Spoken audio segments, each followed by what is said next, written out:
කොහොමද ඔයාලට මේ වෙනකොට Excel formatting වල font alignment ගැන කතා කරලා ඉවරයි.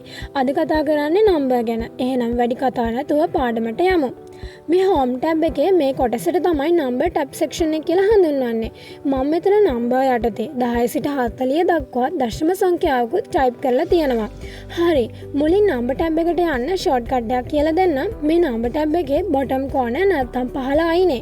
මෙතන click කරාම format cells වල dialog box එක open වෙනවා. මේ dialog box එකේ මුලින් මෙතන පෙන්නන්නේ මේ number category එක.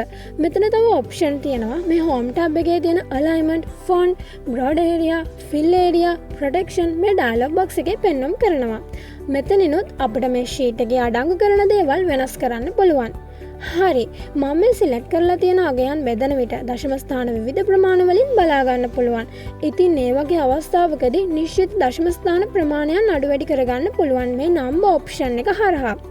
මේ විදියට අවශ්‍ය කෝෂ නැත්නම් සෙල් පරාසය තෝරගෙන මේ විදියට select කරලා මේ dialog box එකේ number option click කරාම මෙතන decimal places තැනින් අවශ්‍ය දශම ස්ථාන ප්‍රමාණය අඩු වැඩි කරගන්න පුළුවන් මේ විදියට. හරි. දැන් okay කරාම මේ විදියට දශම ස්ථාන 3කට වෙන් වෙලා තියෙනවා කියලා බලා ගන්න පුළුවන්. ඒ වගේම මේ number tab එකේ මෙන්න මෙතන option වලිනුත් දශම ස්ථාන අඩු වැඩි කරගන්න පුළුවන්.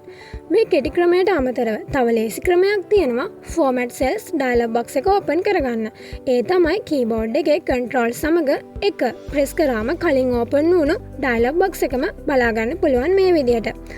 මෙතනින් මම ආයේ මේ දශම ස්ථාන අඩු වැඩි කරගන්නවා. මේ ක්‍රමයට අමතරව තව එක ක්‍රමයක් තියෙනවා. ඒ තමයි මේ අංක ටික select කරලා right click කරාම පහලින් මේ format cells click කරාම අර කලින් විදිහේ dialog box එකම ගන්න පුළුවන්. ඉතින් format cells dialog box එක open කරන ක්‍රම කීපයක් තියෙනවා කියලා ඔයාලට තේරෙන්නේ නැති. ඒ වයින් කැමති ලේසිම ක්‍රමයක් පාවිච්චි කරන්න පුළුවන්. හරි. අපි ඊළඟට කතා කරන්නේ දින ගැන. ඔයාලට මේ පරිගණකයේ දිනය 2021 6:23. මේ ක්‍රමය ඇමරිකානු ක්‍රමයක්. Excel වල දිනය ආකාර කීපයකින් දක්වන්න පුළුවන්. මේ සෙල් ටික select කරලා මෙතනින් click කරාම date format එක බලා ගන්න පුළුවන්. ඒ වගේම මෙතන samples බලා ගන්නත් පුළුවන්.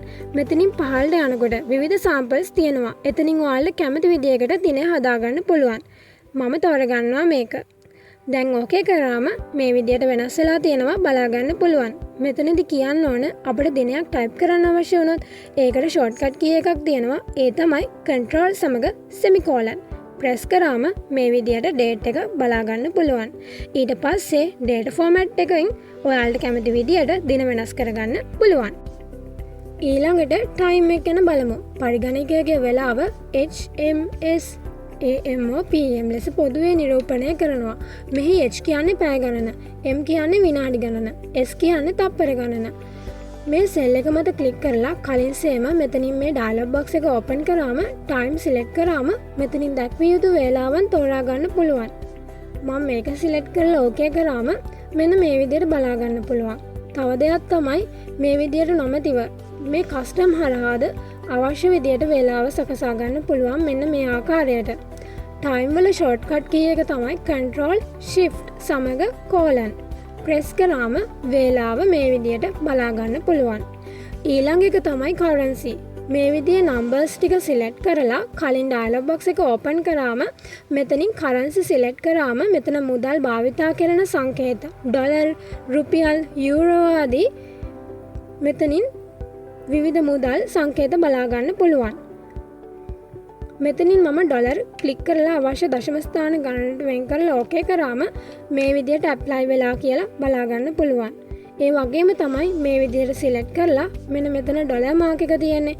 එතනිනුත් ක්ලික් කරාමත් කැමති මුදල් වර්ගයක් ඇප්ලයි කරන්න පුළුවන්. හරි එහෙනම් font, alignment, number පිළිබඳ සියල්ලම කතා කරලා ඉවරයි. ඔයාලට මේ පිළිබඳ කුමන හෝ ගැටලුවක් තියෙනවා නම් පහලින් කමෙන්ට් කරන්න. ඔයා අපේ EduAS YouTube channel එකට අලුත් කෙනෙක් නම් දැන්ම පහළ තියෙන subscribe button එක click කරලා එහා පැත්තේ තියෙන bell icon එක click කරන්න. එහෙනම් අපි ඊළඟ වීඩියෝ එකෙන් හමු වෙමු. ඔයාලට සුබ දවසක්. EduAS